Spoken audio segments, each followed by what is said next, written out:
Avec ses faux airs de coupé et une personnalité qui se voulait très typée sur le sport, la deuxième génération de la 508 nous avait fait peur quant à son positionnement, avec un gabarit très compact qui n'en profitait pas au niveau des places arrière.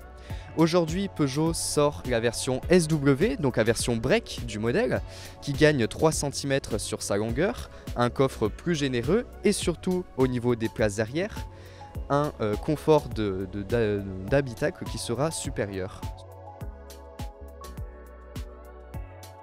C'était la problématique de la berline. Avec son style racé au semblant de coupé, notamment avec sa chute de toit, la banquette arrière accusait d'un manque de place assez conséquent, un problème pour la clientèle des taxis et VTC et pas des moindres sur le segment D.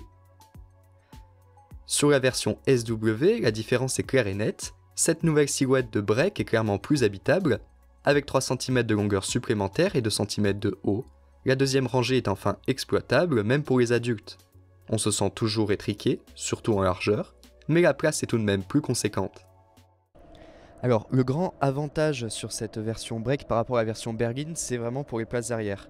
La différence de longueur de la voiture est de 3 cm par rapport à la version berline. Et au niveau des jambes, alors on retrouve un sentiment d'espace légèrement plus important, mais c'est surtout au niveau de la chute de toit qui est du coup moins prononcée sur cette version break que la différence se fait ressentir. Voilà, pour 1,80 m, on se sent quand même mieux installé que par rapport à la version berline.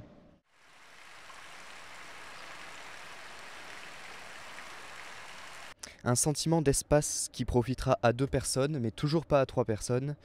Comme sur la version berline, les sièges sont vraiment adaptés pour 2 personnes, 2 adultes, peut-être 3 enfants, mais vraiment la place du milieu n'est vraiment pas une place attribuée pour une personne, et ça sera vraiment une solution de secours uniquement.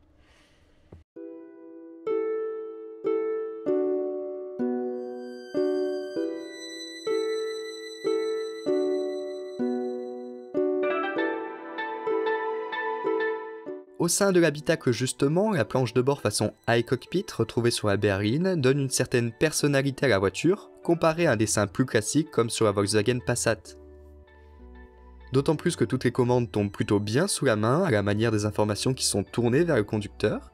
Seule difficulté, le bouton de sélecteur de mode de conduite, placé derrière le levier de la boîte automatique à 8 rapports, est difficilement atteignable.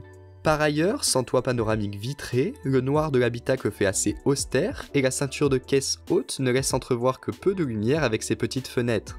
Comme chez Volvo ou Audi, la navigation via la dalle numérique placée derrière le volant permet un bon suivi de l'itinéraire. Que ce soit Volkswagen ou Renault, leur seule vision tête haute ne permet pas de proposer autant d'informations. En reste, la qualité perçue dans l'habitacle ne se confronte ni à Volkswagen ni à Audi. Le choix des matériaux n'en est pas forcément la cause, on aura surtout été déçu des qualités d'assemblage qui ne sont pas cohérentes avec le placement tarifaire de l'auto.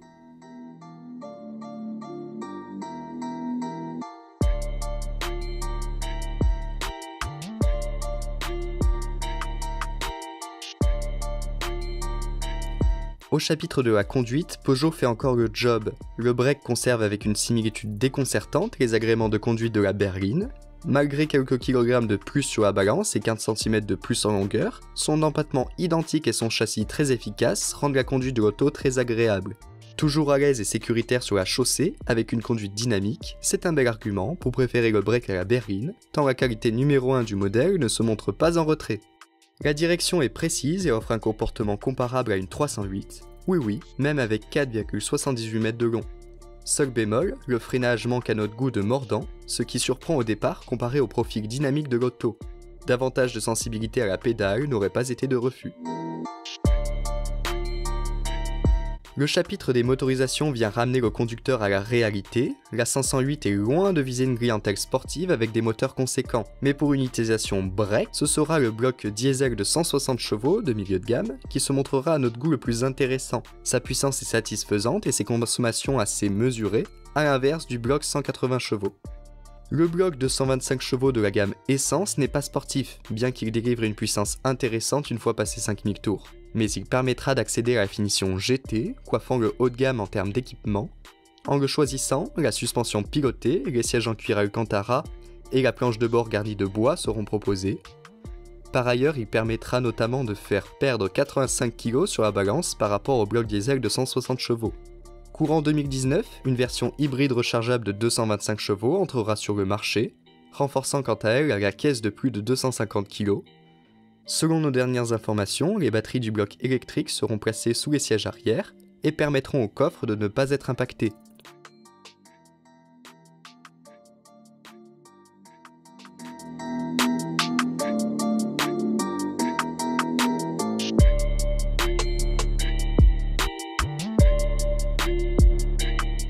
La gamme 508 se décline sous 4 finitions. Le prix majoré moyen vis-à-vis de la berline est de 1 300 €. Choisir la 508 par rapport à la concurrence a le mérite de permettre l'accès à des équipements inédits et pratiques, tels que le dispositif de maintien dans la file, personnalisable sur un côté de la chaussée, sympa pour les bouchons afin de ne pas gêner les motos. En termes de sécurité, Peugeot propose l'équipement Night Vision, permettant via un retour sur l'écran de visualiser les potentiels piétons ou animaux présents sur la chaussée sur les 200 mètres précédant le véhicule. Néanmoins, le décalage avec la dotation de la concurrence premium que cherche à viser la 508 se fait sentir. Les sièges en cuir sont toujours pas disponibles de série sur la finition GT Line, pourtant à partir de 41 300 €. Le toit vitré panoramique n'est pas disponible de série et seulement en option à 1 400 €. Le système audio en option signé par le français Focal manque de profondeur comparativement à ce qui est proposé ailleurs. Dommage tant le potentiel était là, avec une insonorisation très maîtrisée dans l'habitacle.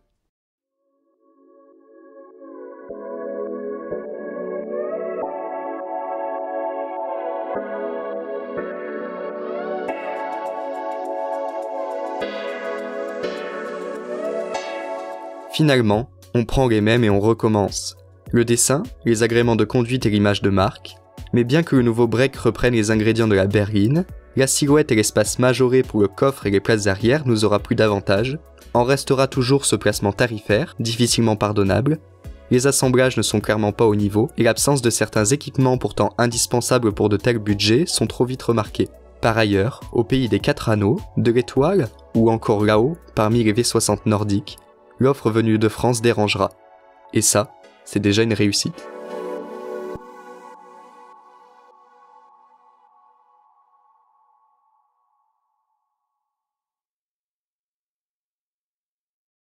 Quand tu te sens prêt à pouvoir actionner cette magnifique télécommande, c'est extraordinaire. Je pense que je l'aurais pas aussi bien fait.